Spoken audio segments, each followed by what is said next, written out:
Morning, ladies and gentlemen. It's a pleasure to be here. I'm delighted to address a very important question, and it's actually extremely useful that Amundi has maintained a strong focus on retirement solutions, given the scope of the problem as we see it. It was clearly emphasized in Joseph Stiglitz's introduction this morning that, amongst all the problems that we're facing, an aging population is one of the most critical problems.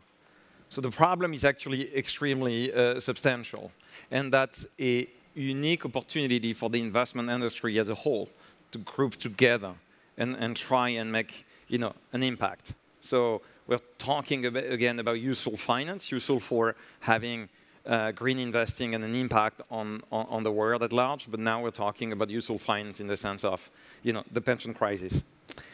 I'm not going to spend too much time on the problem, given that the problem has be outlined in the context of the short film that you just saw. It has also been discussed by some of the previous speakers. But to make a long story short, our pension systems across the world are based typically on 3 pillars. Pillar 1, Social Security, state pension. Pillar 2, occupational pension plans. And Pillar 3, which is your own retirement accounts, if you will. Now, the problem is all of these pillars are weakening or shaking. The house is collapsing. Pension systems across the world are just collapsing. And that's a major, major problem. Why are they collapsing? Well, we talked about increasing demographic imbalances, right? Aging population, that's a very strong problem. Now, there's also a second problem, especially for Pillar 2. What we see increasingly in Pillar 2 is a massive shift from defined benefit pension plans to defined contribution pension plans, which has briefly been discussed by Joseph Stiglitz this morning. What is the implication? What's the consequence of that major shift? Well, the consequence is a massive transfer of risk to individuals. And individuals are ill-prepared to make those investment decisions for the long term, right?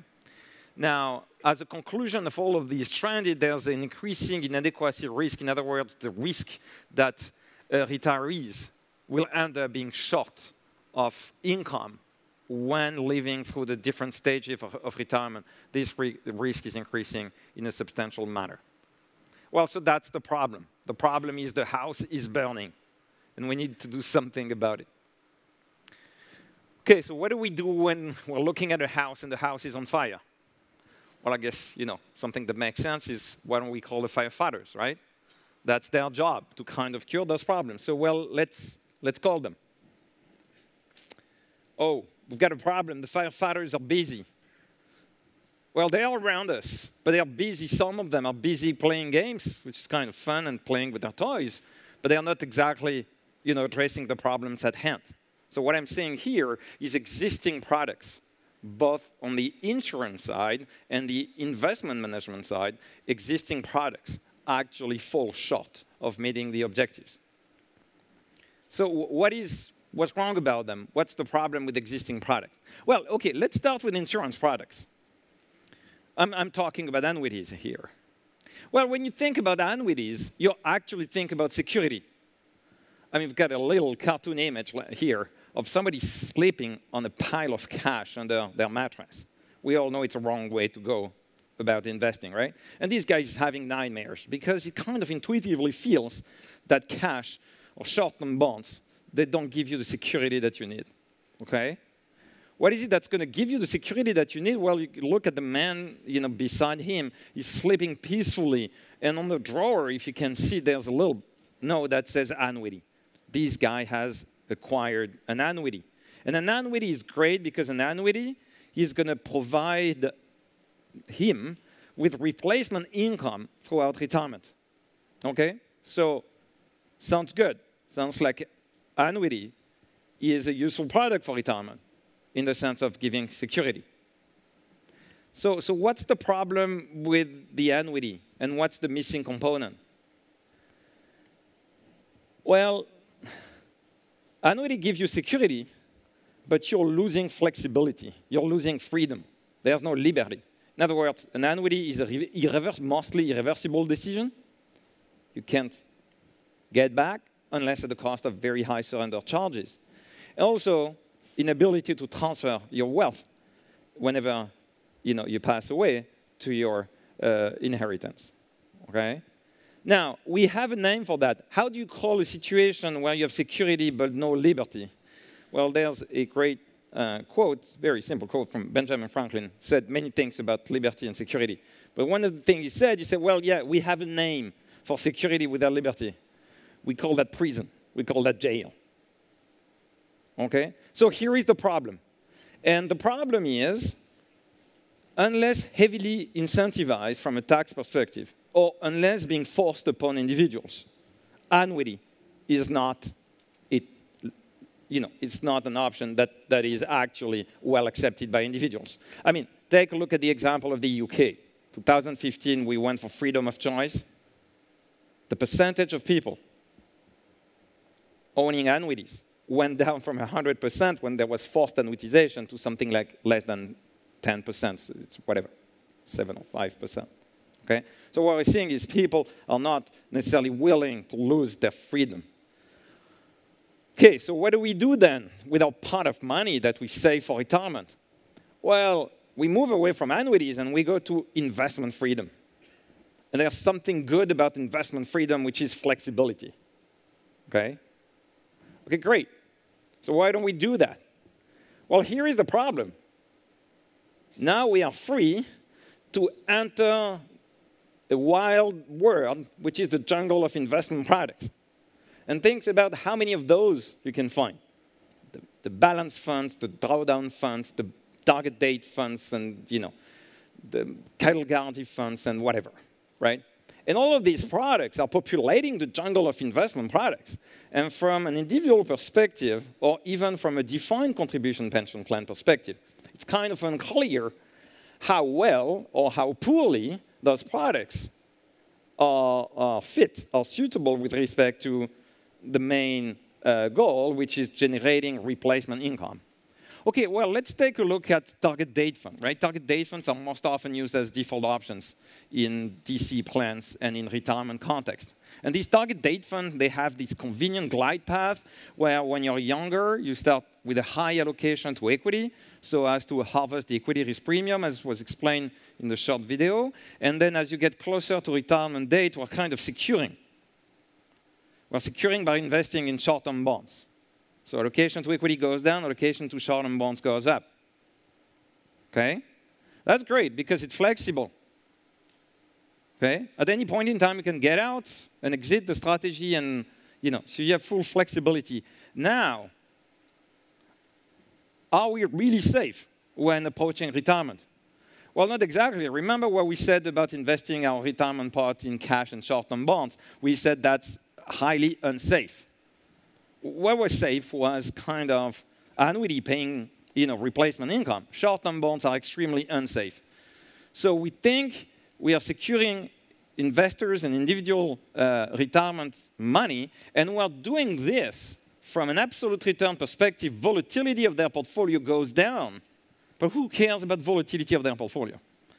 Who cares about changes in wealth levels? What matters is income. It's not wealth. What matters is the purchasing power of wealth in terms of replacement income throughout retirement stage. So in other words, all of these products, including target date funds, what they give you flexibility without security. So this is what the situation looks like. It's a dead end, an impasse, right? On the one hand, you get insurance products that give you security without flexibility. On the other hand, you get investment products that give you flexibility without security. How do we get out of this dead end? We are stuck. Well, the face against the wall, and we wish we could do something about it, right? So how can we go out of this dilemma?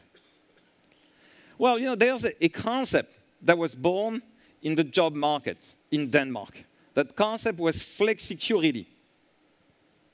This kind of nice combination of flexibility on the job market for employers to be able to, make hiring and firing decisions in a meaningful way, which allows outsiders to enter the job market eventually. And at the same time, because of the flexibility, the goal was to provide security to individuals whenever they might eventually get out of job, okay, in many different ways. Well, why don't we borrow this otherwise extremely useful economic concept of flexicurity from the job market context and translate it into the investment, into the retirement investment context. And let's try to think for a moment about an ideal world where we would be able to get access to flex-secure retirement solutions.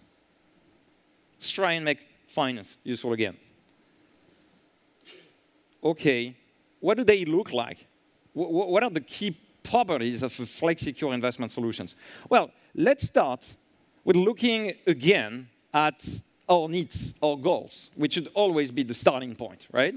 These are our goals. Our goals are replacement income in retirement. Now, these cash flows, replacement income cash flows, are increasing because of a cost of living adjustment, okay?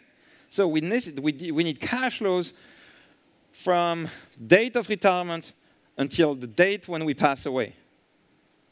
And because we need cash flows, we actually need consumption. We need cost of living adjusted replacement income.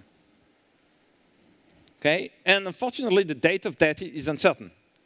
Well, I don't know about unfortunately. It's probably better this way. But we don't know when it's going to happen, right? So and now, if you're looking at the payoff of an annuity will exactly match those needs. An annuity will pay, especially a cost of living annuity, deferred annuity, will pay those cash flows. But the problem is nobody wants them. They are irreversible. You lose flexibility. So here is what we could do, though. We could take a look at those cash flows and split them into two components. The first component would be, say, the first 20 years in retirement.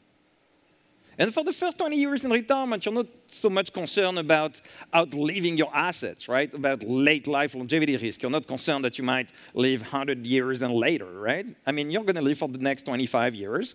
And in those 25 years, hopefully it's all about consumption, maintaining consumption pattern. It's not yet about health issues, even though they might, of course, show up. So these are the first 20 years in retirement. Do we need annuities for securing the first 20 years in retirement? No, we don't. Annuities are meant to take care of uncertainty about the date of death. There's no uncertainty here. We don't need annuities. We need fixed income products. This thing has a name. We call that a retirement goal hedging portfolio. It's a bond portfolio which is designed to match the need. It's a series of kind of pure discount bonds, right? It's a bond portfolio which is designed to pay those income payments that people need in retirement. Let's call that a retirement bond in short.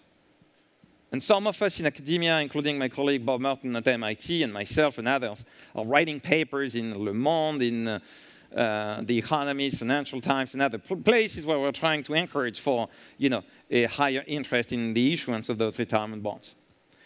But think about it this way. We can use available bond instruments to manufacture those cash flows. Now, what's the remaining missing piece? Well, the remaining missing piece is what happens when you reach 85 years old, if you're lucky enough to reach that age. And for that, you do need a deferred late life annuity. Okay? And hopefully, that deferred late life annuity, even though they tend to be still a bit expensive, they should be less expensive, obviously, because the first 20 years of retirement has been taken care of in a different way. Okay. Well, let me say a few words about an extremely simple financial innovation. And I'm reluctant to call it a financial innovation because what I'm talking about has been around for a long time, especially not exactly used in the context of individual retirement accounts for Pillar 3 and also defined contribution occupational pension plans for Pillar 2. So what we're talking about here is designing improved forms of target date funds. How can we do that? We're going to do that by making it clear that the safe component of the target date fund should be truly safe, should be extremely safe. So here is what we're looking at here. We're looking at the bond component of a typical target date fund. And it's typically like a 3-year duration short-term bond portfolio. Now, we're looking at the purchasing power of that bond portfolio, starting at 100%, purchasing power of that bond portfolio in terms of replacement income. we call that a funding ratio, because that's what a defined benefit pension plan would call it. But let's think about purchasing power of replacement income. Here is what you find. Over the last 20 years, interest rates have been going down, bond values have been going up, and present value of replacement income has been going up much higher, much faster than the value of the short-term bond portfolio. As a result of that, somebody investing in short-term bonds, they would have lost 40% purchasing power over the last 20 years in terms of what matters for them, in terms of income in retirement. What happens if we now use the retirement bond portfolio instead? Well, if you use the retirement bond portfolio instead, nothing happens. That's why we like it. So volatility of the funding ratio, 0, stays flat. Why does it stay flat? Well, because it's the safe asset. And that's what we expect from the safe asset. Let me put it in a different way. When investing in a safe asset, we expect zero consumption of risk budgets. Risk budgets should be consumed by the risky asset, namely equity. Now look at this. The bond, the so-called safe asset in existing target date funds and balance funds, has consumed 11% volatility. He has consumed a huge fraction of your risk budget. And this not for good reasons, because there's no premium associated with holding a poorly matched duration bond portfolio. What happens with equity? Well, equity is, of course, generate much more volatility, even more, right? Go up and they go down. In this particular period of time, after a lot of ups and downs, they eventually will bring you back to 100 about. Now, if you go for the standard target date fund, well, you're going to be somewhere in between. You've got a lot of equities in the early days, and that's why it translates into a lot of spikes in the early days. And then eventually, as you get closer to retirement, it slows down.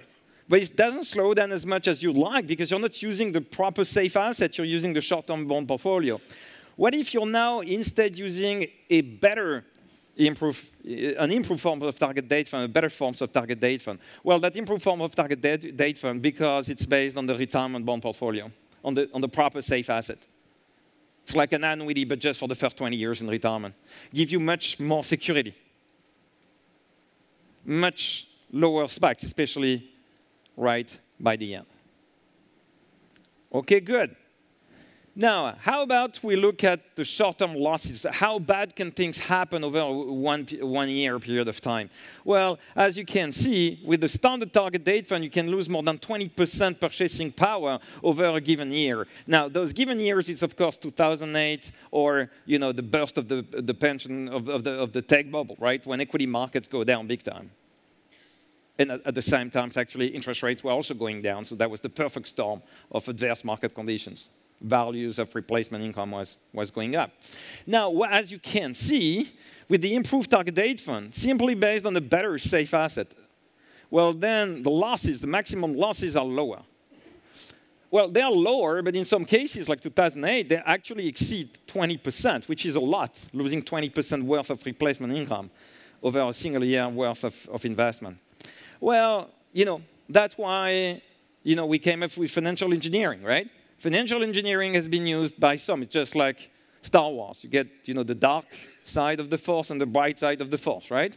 So, of course, we can use financial engineering, as Joseph Stiglitz explained, to conceive extremely complex and expensive structured products and mortgage-backed securities and other kinds of securitization and make it look like it's safe and inexpensive while it's actually risky and expensive.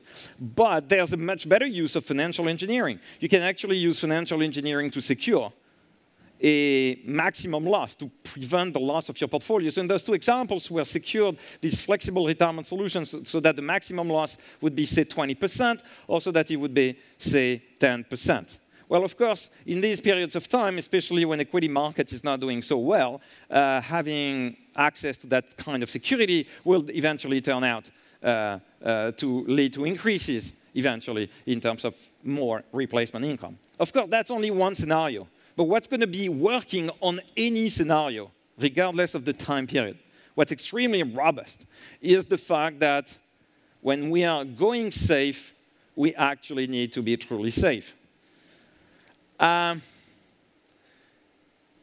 at the Krisk Institute, we strongly believe in the fact that finance can be used to have a positive impact and a meaningful impact. And of course, in terms of addressing those global problems such as global warming, right? But also, and perhaps more importantly, in addressing the basic needs of our clients collectively, which is preparing for retirement. With our colleagues at Princeton University, we actually launched the EDEC Princeton Retirement Goal-Based Index Series, which is essentially some kind of incarnation of these concepts that I'm talking about. And we make them more concrete, almost investable, if you will, by coming up with those indices and to try and tell the world, hey, we in academia, even though we are safe in our ivory tower, we also care about what's going on out there. And so it's my hope and ambition that all together, with investment managers and academicians, we can try and be useful. Thanks a lot. Thank you.